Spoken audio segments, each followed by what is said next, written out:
What's going on, everybody? You're listening to the Point2Point NHL Recap Show.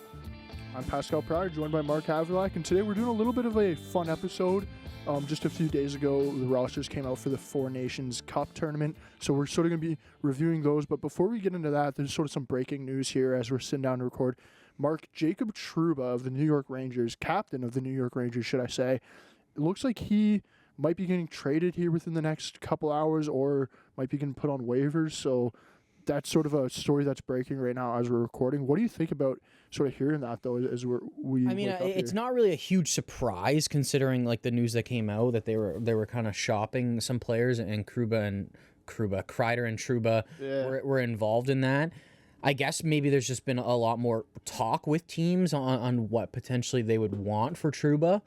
It seems like there's offers out there, but he's got a lot of a say in what he can do, right? I think he's got a 15-team no-trade list, so he basically can't go to half of the NHL. Obviously, if you're not aware of the situation with his wife, even the reason why he was traded to New York in the first place, like, 5 or 6 years ago, that is his wife is a doctor in New York, and she could only study there, I believe it was. So that's kind of the reason why I don't know if he necessarily picked New York or he was happy going there, and I think that's why he's kind of iffy about potentially going somewhere else, right? Like breaking this down a bit more, I think on the 15-team no trade, like, since he even came from Winnipeg too, I would assume all 7 Canadian teams are on his list. Yep.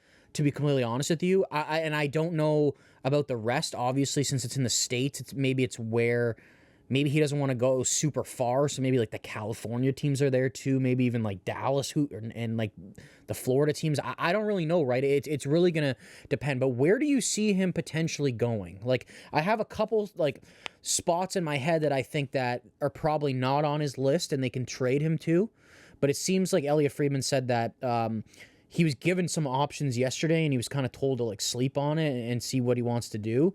But I'm hearing too there's an option that if he's kind of like, I'm not going there, or there, and there's kind of no trade for him, that they might put him on waivers. Yeah. Which will clear up some cap space for them too. It'll be a little bit, but it's not going to be a lot, right? And it's like, is he going to report? What happens there? You know what I mean? Then it's like maybe there's a cause for a termination in his contract. I'm kind of getting ahead of myself here, but like, where do you think he could potentially go in a trade? So for me, like, the top 2 landing spots I have would be the Buffalo Sabres, number 1, because you're still in the state of New York. You're close to the city of New York, so it still sort of works out for his wife. Because you mentioned the wife thing, like last year, that was a big reason why there was no trade over the summer, was because, of course, with his wife being a doctor there, he wants to stay in New York if he can. But I think now it's at the point where if they're going to put him on waivers and he thinks there's maybe a fear of a team picking him up on waivers, and it's like, man, I might as well at least have somewhat of a say in where I go. So it's like, Buffalo, if they're interested, I think they might be interested because it's like they need a right-hand shot defenseman. They got a super young team, right? They only have one player. Cap is not really their issue either, right? Like, I think they have about $5 million cap space. So it's like New York would need to do some retention, or Buffalo would have to ship out a bit of money contract here or something. But cap-wise, you can make it work between both teams. They need a right-hand shot defenseman. They need a veteran presence as well, to be honest. Like, Jason Zucker can't be your only veteran presence on that Buffalo Sabres team. And the other thing is, they need some good defensemen. Like, we were talking about the team before we started recording. They blew a 4-0 lead to Colorado the other day. The Sabres did, yeah. It's like, if you have Jacob Trouba, I'm not saying that they don't blow that lead, but maybe that outcome's a bit different because you have that veteran presence on it from a guy who's been on a pretty decent team here in the Rangers, where it's like there's some more leadership in the room. And the other thing too is Alex talk after the game was basically saying that, like, look, they just let UPL hang out to dry pretty much, where it's like Jacob Trouba is a guy that does not play the game of hockey that way, right? So I think Buffalo could for sure use him, and I think it would work out pretty well for all 3 parties involved, being the Sabres, the Rangers, and Jacob Trouba himself. And then the other sort of one I have is the Detroit Red Wings. Honestly, I don't know how interested they'd be in them, because it's like, when you look at where they are right now in the standings, I don't even know if they're going to be making like an actual playoff push here, right? So it's like, are they going to be interested to take that much of a cap hit on? Or even if he's retained, even if you're getting him at 4 or 5 million, like if you're the Red Wings, are you still fine taking that much of a cap on if you're not going to be making the playoffs or whatever it is? But I think with him being a Michigan guy and Detroit, it is still in similar region to New York City, somewhat close. I think that could be another decent destination. What do you think though, like destination wise? Those two teams were probably like actually my top two as well. I think they both like make a lot of sense. I think in accordance to actually making like a hockey deal, it's going to be a lot easier with Buffalo, in my opinion, because they have the extra cap space, extra flexibility that way. I think it's all going to come down to, though, is like how do the Rangers value Jacob Trouba as an asset, and how do these other teams value him? Yeah. Like, are they valuing him as, we're down to take him, but this is more of like a cap dump? Like, we're not giving you anything for him. Or is it like, if you retain $3 million, we think this is a solid player at $5 million. Like, that's the thing. And it's like, I'm going to be really interested to see, like, if he does get traded, what the return is. I don't know why, but when I think of Buffalo, it's like, it makes sense because, like you said, they don't have that veteran guy. I don't think he's a great player. I think he can be useful and helpful to that young team, though. They do have a lot of left-handed defensemen already. Yep. The one guy I wonder that would go back in the deal, I know he's not right-handed, is Matthias Samuelsson. He makes about $4 million. I wonder if they can kind of make a deal work in that sense, where you're getting a pretty solid defensive defenseman, even going back to New York. And it's like you can almost make the salaries work if you get some retention in there. And then after that, it's like I don't know. Like, is Buffalo gonna get a pick for taking him on? Do they have to give a pick? Like, I don't really know. Like, what do you think? Like, with Detroit, I think it's harder, right? Like, they don't have a lot of cap space. And the thing is, it's like if they're gonna take on most of the salary, they're gonna want to get rid of someone bad. It's like, who is the Rangers gonna take? Like, I don't see them taking Justin Hall to make the salaries work out. I don't see that happening. Do they take like Jeff Petrie and like another player? Like, it really depends like what they want. It's like he's a big part of their core because he's the captain, but it's like if you actually look at his value overall, like, dude, I'd prefer the guy as like my 4 or 5. Like, to be honest, I agree with you on that. So it's like you're not going to be getting a big name player coming back in the deal. What I think, at least. You know what I mean? And it's like, dude, he has some value from the way he hits. He's a leader. I'm not saying he's crap. He's way overpaid. But it's like, at this point, dude, like, I'm not even confident to say that he's a top 4 defenseman on a cup-winning team. Yeah, it's going to be interesting to see how it's completely unfolds, because there's so many moving aspects with this, especially with the whole thing that New York isn't afraid of throwing him on waivers, right? Because it's like, not only is it you have the whole trade aspect, but then you also have the aspect of like, if he gets thrown on waivers, if there's a team like Buffalo there that is interested, it's like, well, if they get him off waivers, they're taking on that full contract, where maybe if you do it in a trade, then you can maybe get some retention there, right? Here's one other team that I have a suggestion for, and I think these other two teams are more likely. What about Dallas? Dallas? They just, Sagan now is on LTIR till probably the playoffs. That's going to free up literally $9.8 million. Yep. I'm still not convinced they'd want to take on the full $8 million. The one reason I look at them is I was actually looking at their stats a couple days ago.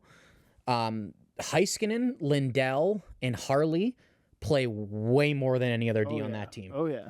They lost Tanev in the summer. I don't think he's as good as Tanev, but it's like, I think they kind of are lacking a right-handed shooting defenseman. I think for the Dallas Stars roster-wise, it would be a great fit. Like, I think it'd be a decent option having for them them back there. The only where I start to look at that deal and be like, how does this happen? Is does he have Dallas on his no trade list, right? Because it's like, they're a Western Conference team, pretty far from New York. So it's like, is he a team that's on his no trade list? Yeah, that's already? the thing. That's why I feel like that's the least likely out of those three. But yeah, I mean, it seems like it could be a fit. You know what I mean? If he was willing to go, I definitely think it'd be a fit. And if I was him at this point, I'd definitely be really considering. Even if Dallas was on my no trade list, I'd still be really considering moving that, because it's a good hockey team, right? Like, if he gets thrown on waivers, then he doesn't have, he loses all the power. Where right now, at least he still has some control over this, right? Well, to be fair too, he also saw his buddy Barclay Goodrow do the same thing, and then he got picked up by San Jose, right? And it's like, does he want to go to the complete opposite side of the country on a team that's not making the playoffs, right? Yeah, pretty much. So it's like it's going to be interesting to see. And like honestly, it looks like even as we continue to record the rest of the podcast here, there might be some more news that breaks. So if there is, we'll sort of come back and touch back up on the news with him.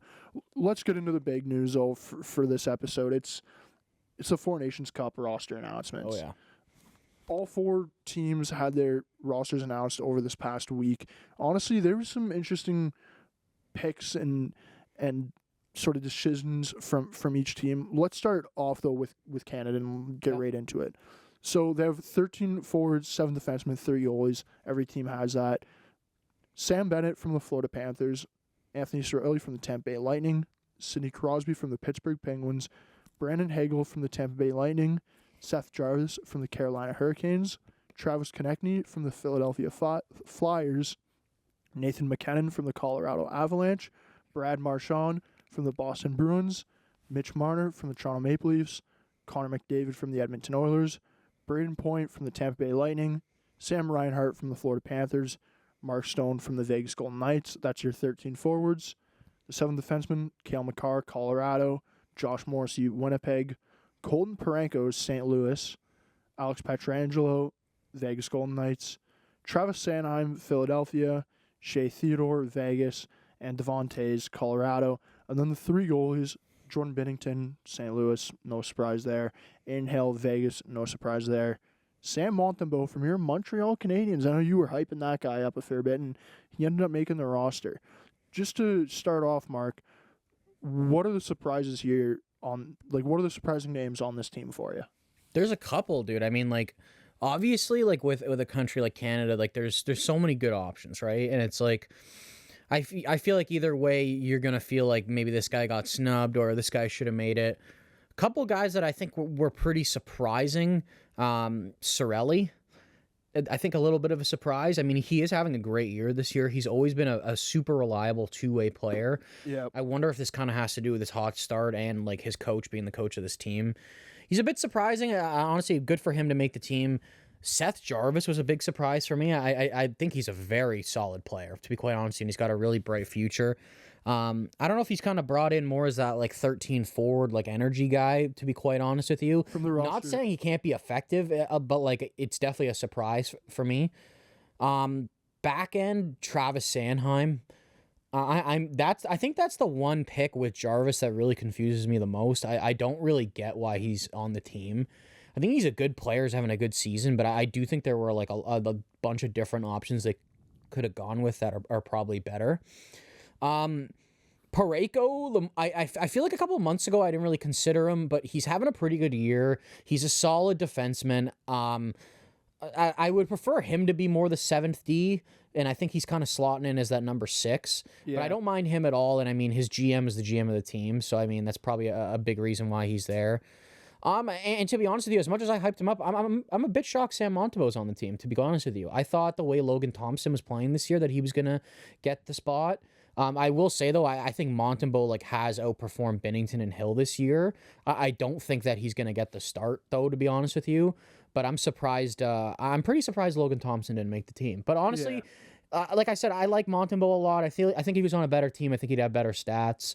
Honestly, it's good for him that he made it. But definitely a little bit surprised it's not Thompson. To be honest, for the goaltending for all 4 of these teams, it's going to be hard for the third goaltender to get in net, right? Like a lot would have to go wrong over a short tournament like this. Like personally, I think Sam Montembeault might be in a suit the entire tournament. Yeah, I don't think it's sort of hard to see that he'd actually maybe get dressed for a game unless like injury or something happens. But yeah, I'm with you. I'm surprised that Travis Sanheim, he was definitely a surprising one. So sort of based off the lineups projections that I saw, they had Sanheim as the 7th defenseman. I think you could argue that if he gets in the lineup and you're taking somebody out, it would most likely be him going in for Parayko and Parayko coming out. Yeah. But it's like out of those 2 guys, like there's some guys that didn't make the team that I would quite frankly rather see on the team. This might be a little biased, me being a Flames fan, but Mackenzie Weegar, he's a physical player. He's pretty good offensively. Dude, he could also play the left side as a righty. He can play the right and left side. he's good defensively. Blocks a lot of shots. I think he just fits in that third pair right-handed D spot perfectly on this team. It's like, I don't get how he was left off the team for Parayko and Travis Sanheim. Like, I get that the roster management is probably more wanting some shutdown guys towards the back end of the defensive core, but it's like Uyghur can play that style in a tournament like this. Like, yeah, on the Flames, he's a bit more offensive now, but if he was asked at a tournament like this, like, look, just completely focus on defense, he's not gonna have any issues with that. He's a physical guy. As you mentioned, he can play both sides. To me, that one doesn't make too much sense that he was left off. And then the other one that I have sort of seen float around there a bit is a guy like Chris Tanev. Like, if you are... I saw consideration for him. I think that since they went the Parayko route, that may have, like, eliminated it a little bit. But I don't know. I mean, I'm surprised. Some other guys that were definitely in the mix, like probably Hamilton, Bouchard, Dobson. Yeah. I think they probably just felt like they kind of had enough offensive power going in already with, like, Morrissey, Makar, even like Theodore, you know what I mean? So I think that's probably why they didn't end up going that route, to be honest. I think the Sanheim thing's just confusing because, like, he's also a left-handed shot, and it's like, dude, their left side's, like, completely set right now. Yeah. Like, you know what I mean? So it's just like, I just don't get why they didn't bring Uyghur, because it's like we said, dude, like, even if you take 4 right-handed shot, 3 left, Uyghur can play the fucking left, dude. Like, so it's, I don't really understand it, to be honest with you. Maybe he'll prove us wrong. I don't even know how much he might be the 7th defenseman, not really play much anyway. Up front, though, dude, I feel like one guy, he's having a great year. I'm not a big fan of him, but, like, I'm surprised Scheifele's not on the team. Yeah. I feel like he definitely could have slotted in somewhere. What do you think about, like, do you think they're just trying to gear up and get, like, some grit to, like, potentially be in the bottom 6 when they're playing, like, the Kachucks and stuff? Because honestly, like, I was saying this, like, dude, I'd be down, like, against US, just put, like, 4th line Marchand with Bennett and fucking Konechny. Like, just get a grindy line out there that can even, like, line match against, like, the Kachucks. See, I was thinking a 4th line of, like, Bennett, Cirelli, and Konechny. Yeah. Or about Bennett, Cirelli, and Hagel. Having a 4th line of that. Honestly, I think Hagel's going to play higher up in the lineup. I think so, probably too. More 3rd line based off the way he started. He's had a phenomenal start to the season. But if you can have, like, Bennett, Cirelli, and Konechny on your 4th line, and you can throw them out against, like, Austin Matthews against the U.S. in a game against them, like the Matthew Kachucks, the Jack Hughes, I think just throwing those guys out against the top line for the U.S. or Sweden or whoever it is, and just having those guys just play physical and play how they always play. Like, look at Sam Bennett and the way I sort of look at this tournament, I sort of look at it as almost not a playoff series, but similar to that, where it's like it's a short tournament. If you can really grind down your opponents, you're going to do well, right? Like, a guy like Sam Bennett is going to do that. Well, I think he deserves to be here, dude. He's having a really good season. Like, you know, I think he definitely deserves to be there. I think too, like what do you think about more the top of the lineup? Like, there's obviously going to be some experimenting. I have a couple kind of options of, like, what you could do. So I'm thinking maybe first line go Reinhart with McDavid and Marner. Yeah. You get a goal scorer in there. You get 2 guys that can distribute. Honestly, I would even put Reinhart on the left wing to get the shot off, like, even as a righty. Like, give that a shot.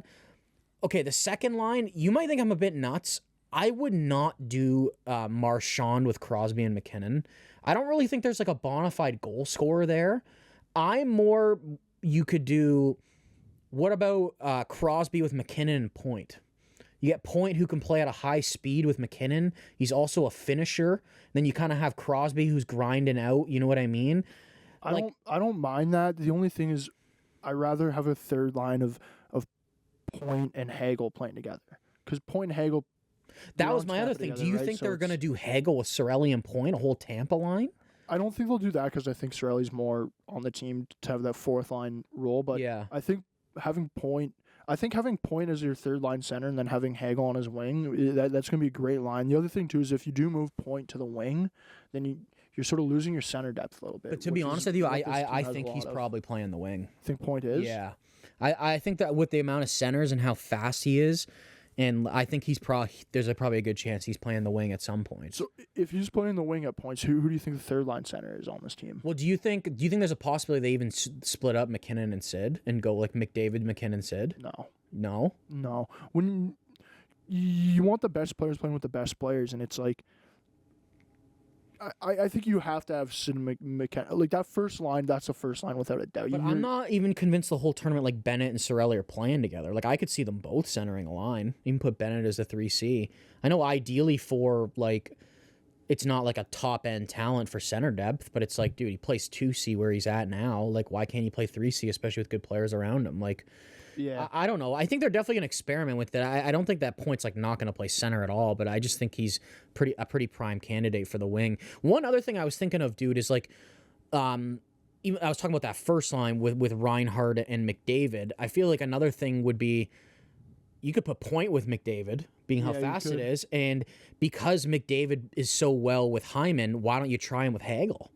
Hagel's kind of that same type of grindy player. Hagel, McDavid, and Point. That might be a decent line too, right? You're saying put Hagel and Point together. Who better to put them in the middle than McDavid, right? So there's going to be kind of a lot of options here. I think with the defensemen, it's kind of set. Like you have the top four. It's only from two teams, right? Theodore, Pietrangelo, Taves, Makar, bottom pair. I could see Parayko there with Morrissey and Sanheim's kind of sliding in there. So I don't think that. The defense is kind of much to talk about for pairings, but forwards, it's going to be curious to see. So you think 100% that Sid's going to be playing with McKinnon? I think so. But you don't think at any point they might even try McDavid with McKinnon? Maybe at some point, maybe like a couple shifts here and there, but over the McDavid? Over the tournament, I think mostly it's going to be McKinnon playing. I think that first line is going to be the first line you mentioned. I think that's going to be the first line for majority of the tournament. I think the second line you mentioned there, it'll be interesting to see if Marchand's on that line or if he's down on the third line or playing somewhere else in the lineup. I just think the way he's been playing, like production-wise, he's probably more fit to be in the bottom six. Dude, he might even. I even make the argument like that he's not in the lineup. Putting Seth Jarvis over Marchand right now. A lot could change between now and February, right. But it's gonna be interesting to see. One last question with this: do you see? Do you think Sid or McKinnon's playing center? Sid. Yeah, McKinnon Sid. On the wing. Just let him fly out there. Let him fly. He has less responsibilities in his own end. Just focus on scoring. Think about how good Nate Dogg is offensively already with like having the responsibilities in his own end, right? It's like if you have the speed size combo with him on the wing where he can cheat a little bit. Oh my God, man, that'd be something to see. Yeah. Just before we move on from Team Canada, though, I'm gonna ask you one question basically for each team here, because the way it works is if there is injuries, teams can change their rosters up till literally the day before the tournament starts. Yeah. So one goalie, one defenseman, and one forward. That would be your sort of replacement player if somebody was to get injured.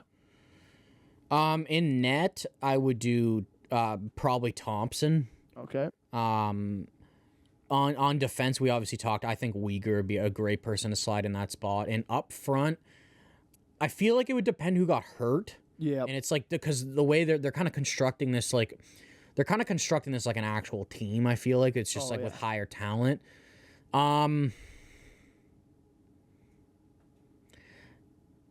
I'd say probably Scheifele.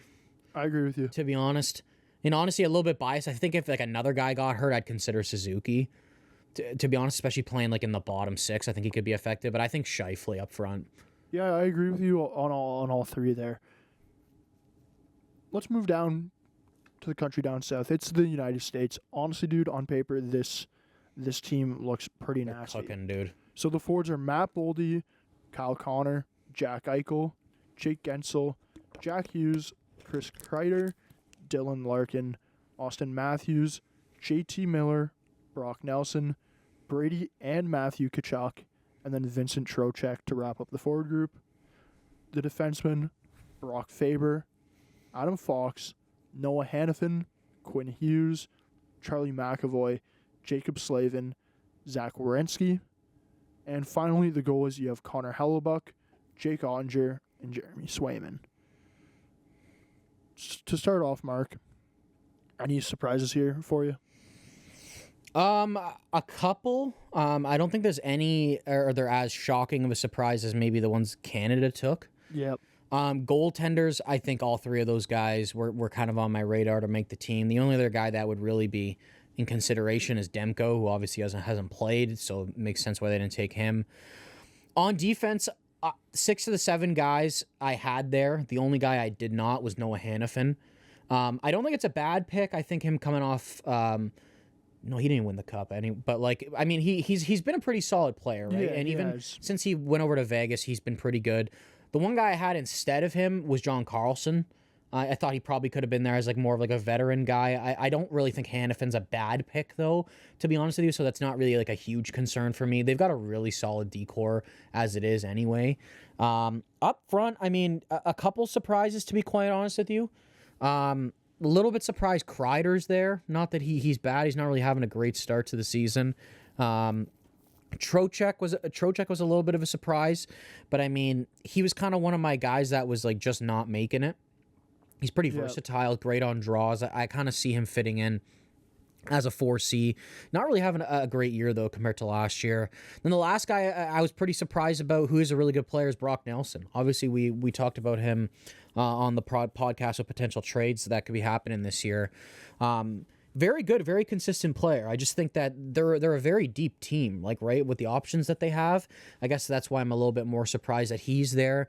Do you think it's more he's kind of their veteran presence, older guy that's he's been on some playoff runs, maybe he might be the guy that's kind of in and out of the lineup? That's what I kind of think it is. I agree with you on that. I think it's the fact that he can play lower in your lineup. He's veteran present. He plays a bit more physical. You can rely on him defensively. I think that's probably why Kreider's there too, to be honest. Yeah, you can rely on him defensively, where with a guy like Caulfield, you can't really rely on too much to really, a guy like Caulfield, if you're up 2 goals the last 10 minutes of the game against Canada, are you going to be how much ice time is he going to get, right? Where it's a guy like Nelson, a guy like Kreider, a guy like Trocheck, you trust giving those guys minutes if you're up 2 goals with 10 minutes left. I think personally that's why Tage Thompson didn't make the team as well, to be honest. I would love to see Tage Thompson on this team, but it's I think they went somewhat of a similar route to Canada, where they did take a few players here that can play pretty effective roles. That's the one guy that I'm surprised about, though, dude. You're telling me they couldn't have fit Thompson on this team, man? Even if they wanted to be okay, he's the 13th forward. Dude, I don't know, man. He's having such a good fucking year. Honestly, dude, I get Caulfield. I totally get it. I didn't have him making the team either. Yeah, he's top 3 in goals or whatever right now. But, dude, to be honest with you, if he's not in the top 9, he's not really going to be effective. And it's they have guys that can score. And it's in my predictions, I had Thompson there who could score as well, right? They've got Kyle Connor. Matthews can score. They've got options. I don't really see Caulfield there. The one guy I also had there that's not, I'm kind of surprised, is Keller. I don't know if he's just kind of the same thing where they feel he's not really going to be useful unless he's in the top 9. Yeah. I feel the one real snub, though, is Thompson. I will be honest. I think he could have and should have made this team. I agree with you there. I think Thompson should have made the team. Ideally, I would have probably taken off I probably would take away Chris Kreider off this team and replace him with Tage Thompson, because then you can still have a 4th line of Trocheck. You can maybe throw Brady Tkachuk on there, and then you can go with a guy like JT Miller and just have that 4th line just be those Trocheck, Brady Tkachuk, and JT Miller playing as a 4th line. Man, those guys. You don't think the Tkachuks are playing together? I don't know, man. I think you split them up. I think you just to be more effective. Also, I think Matthew, I think Matthew Tkachuk might be playing he'll be playing 1st line, right? Where it's Matthews, probably with Matthews, and then maybe you put Kyle Connor or Matt Boldy there. Maybe even Jack Hughes, if you move him over to the wing, you put him there. Well, you see, Hughes said he's 100% willing to play the wing. So it's I think Matthew Tkachuk is going to be playing 1st line, where I think Brady, having him sort of on your 4th line with a guy like Nelson or Trocheck or Miller, having any combination of those 4 guys on your 4th line, they just, similar to Canada's 4th line, shift in, shift out. They'd be going out there, laying the body, playing a physical style of game, and I think that would be a really good thing for the U.S. Same question here, though, Mark, as I had for you for Canada. 1 goalie, 1 defenseman, 1 forward.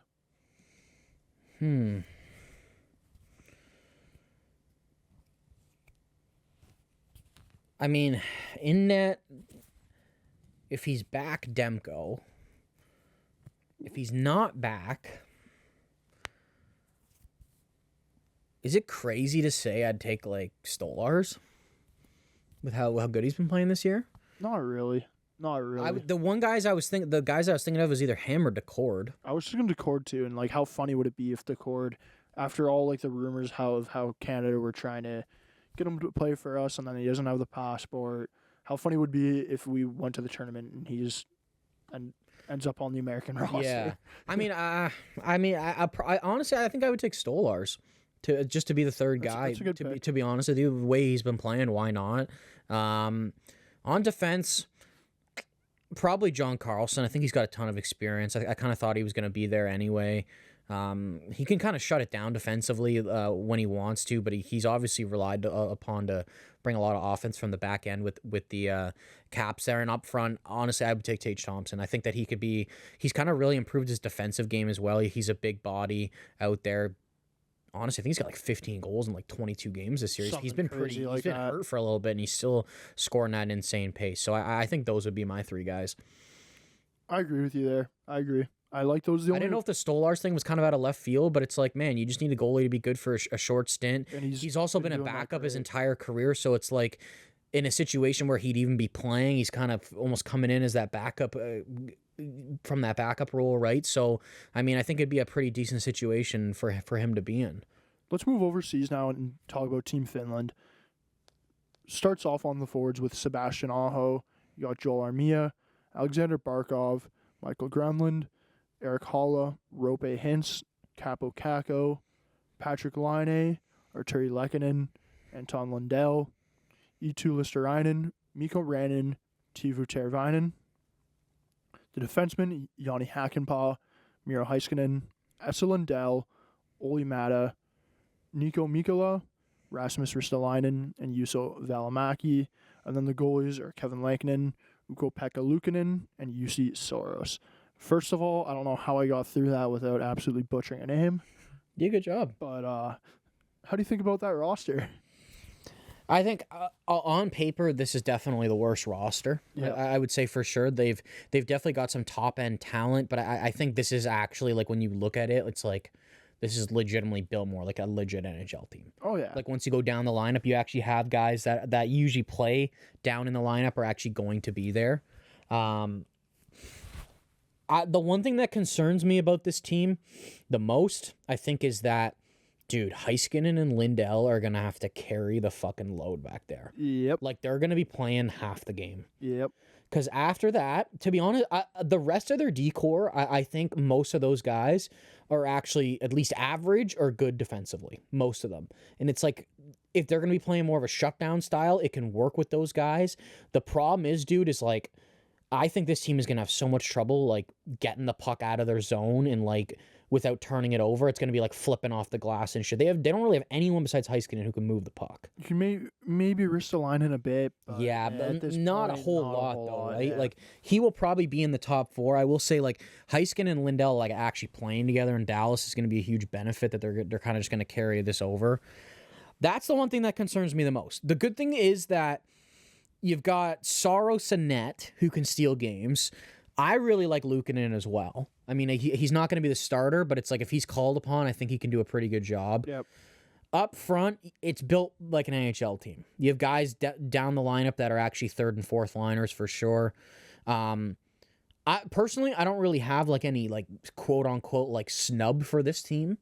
I guess the one guy I just kind of thought that was going to be there, he's obviously not a great player, is Kotkaniemi. I thought he could probably be like their fourth line center or something like that, considering they took like Joel Armia, to be quite honest. So, I mean, that would be like my kind of only one guy there that didn't make the team that I thought was going to be there. But I mean, if this team kind of commits to playing like good defense and is opportunistic, I could see them probably pulling out a couple wins here, but I don't really think they're a huge threat to win this tournament at all. I agree with you there. I could see them winning a couple of games. I don't think they're a huge threat. I think a team like Canada or the USA, even Sweden, I think that the defensemen on Finland are going to have a hard time against these other forward groups. I think offensively they have a decent amount of offensive talent. Yeah. But at the end of the day, some top end talent there. Like at the end of the day, though, it's like I don't think their top end talent is they have enough of it compared to Sweden or the U.S. or Canada, where it's like they can beat a team based off their top end talent, right? So it's like for me, the way if Finland is like making a surprise run or something, it's going to be if Jussi Soros or Pekka Luukkonen, if he gets in the net, it's going to be if one of their goaltenders actually like steals a game or steals the tournament, right? Which like it can happen. It can happen. I wouldn't put it past Jussi Soros at all either. It's like even with him, it's like Nashville has not been doing too great this year. So it's like, does he go over and when he's playing for Team Finland, is he like, man, like this is my this is again an opportunity to remind people of how great I am and really win some hardware here. So it'll be interesting to see. Let's one goalie, one defenseman, and one forward though for you here. In net, I think if there was a replacement, probably Korpisalo. He's having a pretty decent year. I think Lankinen definitely deserves it though. He's had a really good start of the year. Man, I don't know about defensemen. I honestly, I think these 7 guys were the guys that I had making the team. Am I blanking on another like Finnish defenseman here that is even like a good option? Not that I can think of right now. I'm sort of taking a look at some. That's the one thing for me with that. I don't really have another guy in mind. Like there definitely could be. But nothing that's coming to my head right now. If you see anything on there, let me know because I'm not really too sure. And up front, I think I'll probably Kotkaniemi. I think that he's probably just a guy who plays center and the wing. Obviously, you can't really rely on him in the top 6 at all, but I think he could probably play like a good shutdown hockey for Finland if he was to get there. I like your picks. I don't have any issues with that. Let's talk about the other European team. It's Team Sweden. This team, I actually like this team a lot, man. You got Victor Arvidsson, Jesper Bratt, Leo Carlsson, Joel Eriksson Ek, Philip Forsberg, William Karlsson, Adrian Kempe, Elias Lindholm, William Nylander, Gustav Nyquist, Elias Pettersson, Lucas Raymond, and Mika Zibanejad as your forwards. Their defenseman were their best by far. You got Rasmus Andersson, Jonas Brodin, Rasmus Dahlin, Matthias Ekholm, Gustav Forsling, Victor Hedman, and Erik Karlsson. And then wrapping it up in net, you have Philip Gustafsson, Jacob Markstrom, and Linus Allmark. What do you think about this team? Dude, I think they're pretty underrated, man. I think like they don't have as much firepower up front as like Canada and the US, but dude, I think their D can like I don't know if they're as good as Canada and the US, but like dude, it's pretty fucking close. Like it's not that like far off. I would say without a doubt that Sweden has the best D corps in this tournament. Really? Without a doubt. Even better than the US though, with like Fox and the Hughes. Even better than you got Dahlin. Like Dahlin, man, if he played on New York, dude, come on, dude. Dahlin. Yeah, no, I agree. He'd have a Norris by now. He'd have a Norris. With Hedman. Like you got Hedman there. You got Forsling. Dude, you love Forsling, man. You don't stop. I don't think there's been a pod in the past year that you haven't talked about him. Yeah, that's you love true. Forsling. Jonas Brodin, he's really good too. He's a very good player. Like, dude, Erik Karlsson might be their 7th defenseman. No, I don't think he's getting in, dude. Like, I said this. I'm sorry. I think that if he wasn't named to the team early, he wouldn't have made the team. Yeah. I think honestly, like I think that like they could have taken like OEL or something, and it would have been a better option just to slide him in. You know what I mean? Because with Karlsson, it's like, dude, he's the best when he's running the offense, and he's the power play specialist. Well, dude, they got other guys on this team that can do that and more. Like it doesn't really make sense, right? Like I'm fine with Hedman running PP1, Dahlin PP2, vice versa. Like we don't even fucking need Karlsson, in my opinion. Up front, pretty good team. I will say that they kind of don't really have that elite 1C with Zibanejad not really playing well. I mean, they have Pettersson though. Let's see what Pettersson's kind of picking it up. Yeah. So I mean, sorry, I'm wrong about that, but like After that, I mean, Zibanejad's kind of not really been playing well. But I think more down the lineup, like, dude, I think Joel Eriksson Ek on like a checking line or something, I third or even maybe fourth have line him on center. my second line center, dude. You think? If Zibanejad is still like not really playing, like if he doesn't turn things around, struggling. dude, I'd consider having Eriksson Ek on my second line, dude. Because center depth is where they don't have as much of it. Like their winger depth is phenomenal. Like you're gonna have Jasper Bratt, you're gonna have Forsberg, you're going to have Kempe, Elias Lindholm. We'll see where he plays. Maybe he is the second line center, to be honest. But if he's playing wing, then who knows? But you got Lucas Raymond, right? You got Nylander. I don't know if I mentioned him or not, but for me, their depth is on the wing in the forward group, not as much the centerman. So like I think it's going to be Pettersson. Zibanejad, hopefully he can be their 2C, because if this team is making sort of a splash in the tournament, I think you do need Zibanejad going, and I think you do need him to be your 2C. I wonder if this is where he kind of wakes up, though. Hopefully, man. If you're the Rangers fans, I bet you they're praying for that, dude. Unless he's traded by then. If he gets traded, then whoever's team is going to be hoping that. But you got Leo Carlsson. I like Leo Carlsson, but honestly, he's more maybe the fourth line center or their 13th forward. How do you like? What do you see their full sort of line sort of looking like, though? I like Forsberg a lot. He's obviously not really having a great year. I wouldn't really mind putting him with like Pettersson. I think that maybe Kempe would work well with them with the speed factor. Yeah. Like Forsberg's more, he's skilled, but he's down to kind of grind it out as well in the corners. What about Nylander?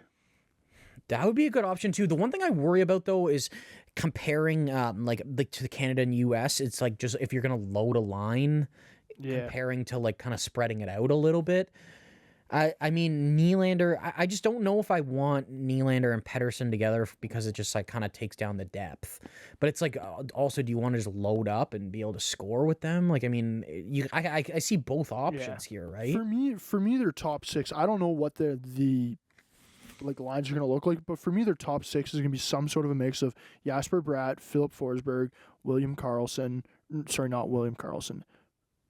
William Nylander, Adrian Kempe, Elias Pettersson, and probably Mika Zibanejad. See, when you said earlier, like I don't see Elias Lindholm in the top six.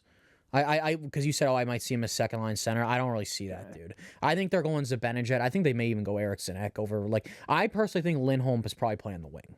You think? Like, I think he's probably like bottom six winger. Okay. To be quite honest with you. Dude, you hate this guy, eh? Well, I mean, he's not really playing well in Boston, right? Like, I don't know. Like, he's a bit in Vancouver last year in the playoffs when he actually looked good. He was playing the wing. Like, I don't know if it's more suited for him at this point, but I just don't think that. I think they have enough talent that he's not going to be a top six forward, I guess. You know what I mean? I think that 2C is definitely going to be the question mark. I feel like they're going to start it with Zibanejad and probably put Pettersson as the 1C. Yeah, most likely. That's what the most likely outcome is, I think. For their goaltenders, you got Gustafsson, you got Markstrom, you got Linus Ullmark. All three of those goaltenders, very good goaltenders. For me, though, like who do you have as their starter going into the tournament?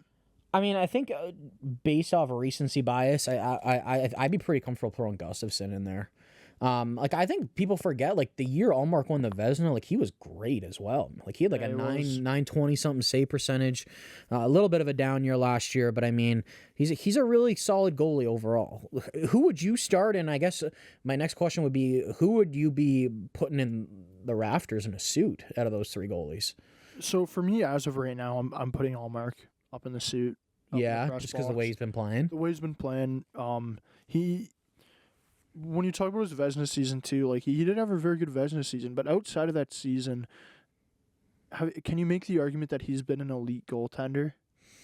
I think he's been a really solid goalie. That's probably a starting goalie, but I don't know if I could argue that he's been an elite goaltender. I don't think he's been like an elite goaltender outside of that Vezina season where Gustafsson, I think he's your number one at this point. And then I'd have Markstrom backing him up because Markstrom, he's been maybe not elite, but he's had some elite years and he's had some pretty good years for probably the past 5-6 seasons now, right? So it's like Markstrom has been playing better for longer than All-America. I don't know if that like fully makes sense. I think a little bit more consistency. Yeah, he has had some up and down years recently, though. But yeah, I don't know. He also has played on the Flames, in all fairness. Yeah, I mean, it'd be one of those two guys to kind of sit it out. But is it crazy to say that I could see potentially all three guys getting a start? I don't think it's that crazy, man. Like in a tournament day, sure. Like when you've got three pretty reliable goalies. It is a little hard to see because it's like you only have 3 round robin games. You only have 3 round robin games, and looking at it like for a coach's perspective, it's like, do you want to like you were a goalie, right? Like how much would it fuck with your head, like just like having that so much of that uncertainty where it's like.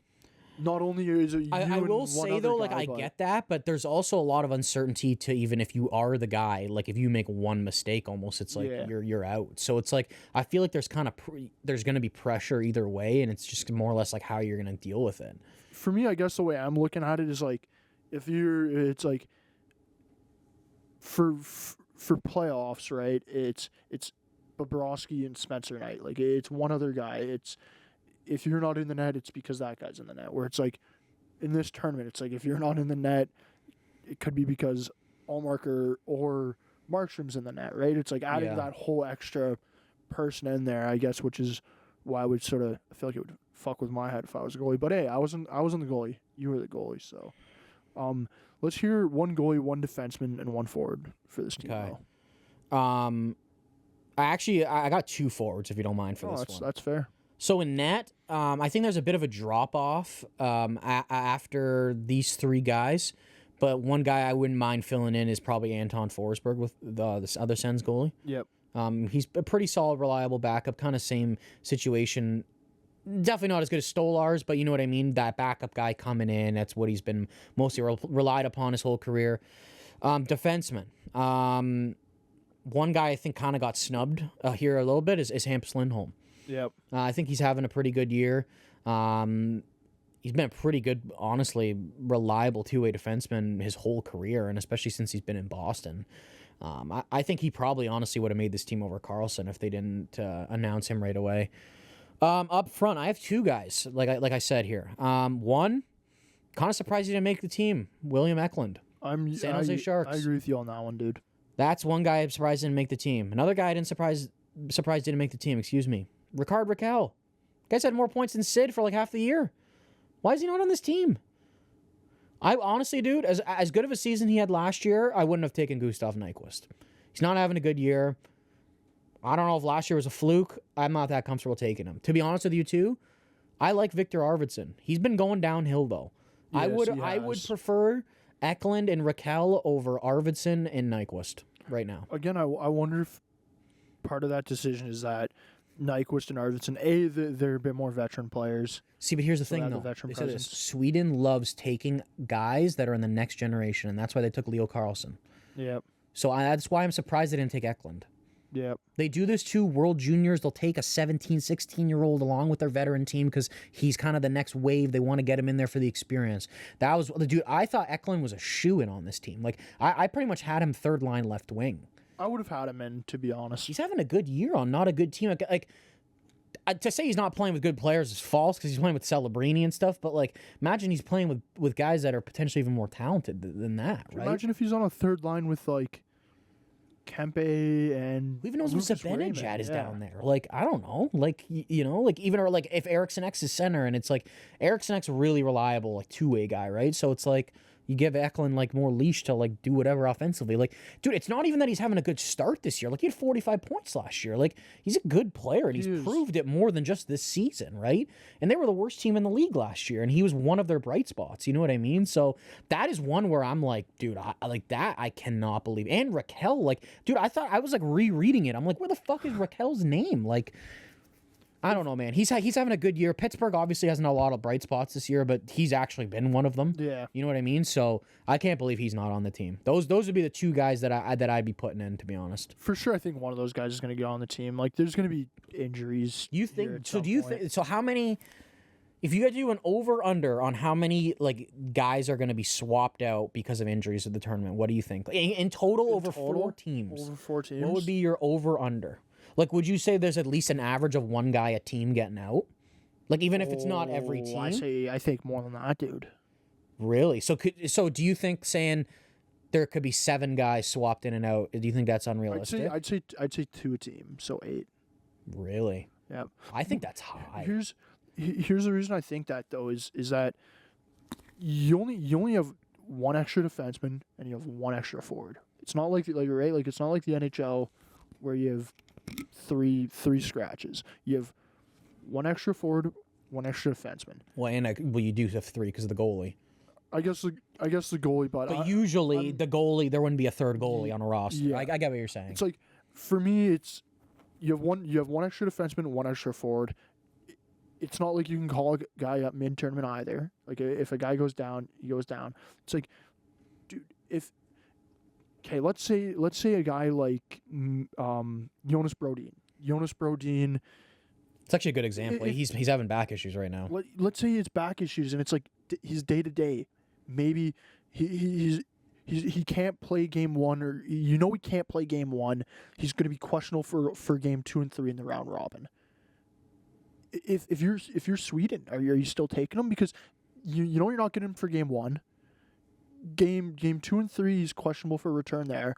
It's like, even if he does come back, it's like maybe he plays and he re-aggravates his back or something, and then you have 6 defensemen for the tournament basically. If one of those guys gets injured there, then you're playing 5 defensemen and you don't want Erik Karlsson playing defense. Yeah, it's like, you know what I mean? Same thing for forwards. Like, if you bring a forward, no matter what team you're on here, if you're Sweden or if you're Canada, if you bring a forward that's day-to-day or questionable or is sort of has a lingering injury, it's like if they re-aggravate it there and end up like they can't play in the tournament, then you're down to 12 forwards. You don't have any sub there, dude. Like, if you lose another guy, well, it makes sense.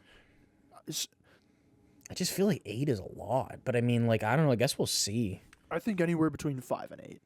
Maybe not. I was gonna say like 1 a team. Like, even if like, yeah. So you think every team will probably end up getting an injury, and then there'll be a guy subbed in without and a doubt. There's gonna be because the other thing too is like there's a whole factor where it's like you might have guys that are like those day-to-day injuries, week-to-week injuries, where it's like the team ends up not taking them just due to the risk factor with not having like a 25-man roster like in normal international play. Yeah. But it's like there's not only that, but then there's also like, it's like, man, like if Braden Point shattered his femur tomorrow, like the timetable for return wouldn't be like he wouldn't be coming back. Yeah, well, we got so it's about 2 months to the tournament now, right? I think it is. I think it's in February, no? Yeah. So yeah, it's about 2 months. But yeah, you're right, man. A lot could happen in 8 weeks. I feel like it's just like the odds of like that group of 80 players in the whole league, like 8 of them getting out, I feel like is just kind of a high percentage. But I mean, a lot of guys are getting hurt now, right? So I mean, you don't really know. I wonder if they're like, you never know, dude. Like, imagine someone like broke his wrist tomorrow. Like, that would be like, oh, is he back? Like, he might be 6 to 8 weeks. Like, oh, that's 8 weeks is the tournament. I don't know. Like, maybe you keep him for now, see how he's progressing, and in a month be like, okay, is this guy going to, like, be available? Or, like, I don't know. Like, it is kind of interesting to think about. And, I mean, those guys that are kind of just cuts, like, should be kind of ready. The other thing, too, is, like, there already are some players that have been named to the roster that are injured or are dealing with stuff, right? Like Austin Matthews, he's returned now. But it's like, dude, if Austin Matthews re-aggravates whatever he aggravated, like... Yeah. Like, there's a bit of a question mark. Well, no, you were saying Brodin legitimately is week to week. Brodin legitimately. Like, JT Miller, right? Like, JT Miller... He's on a leave of absence. He's a leave with absence. But it's like, does this turn into something more? Does he enter the player assistance program? Because, like, if let's say within 2 weeks he enters the player assistance program, then, like, at that point, I think it would be safe to say that it's a pretty strong chance that the American team would have to start looking at other options for him, right? So it's like... Yeah. That's a name there. Goaltending, they're fine. Finland, I don't think there's really too many question marks there. But Yanni Hakanpää, he dealing with a knee thing, came back, played a couple games. He's back in the lineup now. It's like with him, like, bit of a there's already a question mark there. You know what I mean? So it's like, Yeah. I don't know, just looking at the rosters and guys that are already on the rosters that sort of like have ongoing injuries, whatever it is, like there's like 5 guys right there, and then that's like not taking into account that if somebody was to break their wrist tomorrow or tear their ACL or like something that we don't already know about. You know what I mean? That's, for me, that's just why I have that sort of 5 to 8 players. Before we wrap up the pod, though, I want to ask you one thing. Okay, I got one question for you after you're done. Okay, you go first because I want to. I was gonna say, so I was more curious about who you're starting in net for these countries. We already kind of deciphered Gustafsson with Sweden. I'm going Gustafsson. There's no question. With Finland, I'm going UC Saros. Yeah. UPL's their third though. Third or second over Lankinen? Second. Yeah. He's their backup. United States, Hellebuck, Ottinger, Swayman. Okay. In that order. And then for Canada,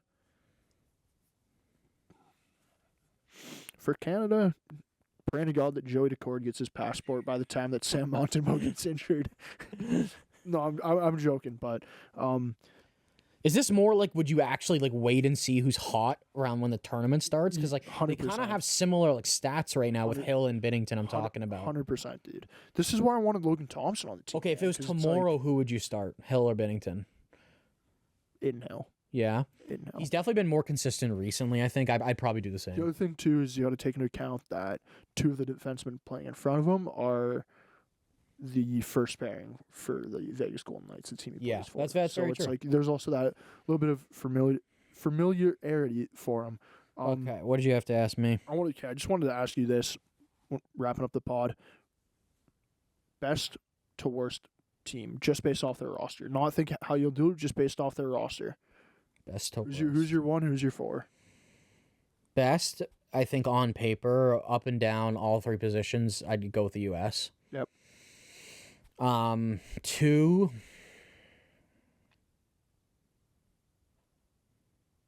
I think it's Canada, but I don't really, and I think Sweden's 3 and Finland's 4. But I honestly, I don't think that Canada and Sweden are really that much different. I will say Canada probably has a little bit more depth and firepower up front, but Sweden obviously has really good D. I'd argue Sweden's goalies are better. Yeah. I think Canada's probably a bit better roster wise, but I don't think it's a whole lot better. Overall, I don't have any issues with your rankings there. I agree with them, to be honest. I'm also just refreshing the Jacob Trouba Google tab I have open right now. It looks like no more news has really come out here in the time that we've been recording. So for everybody tuning in, thanks for tuning in, and we'll be back next week with another episode.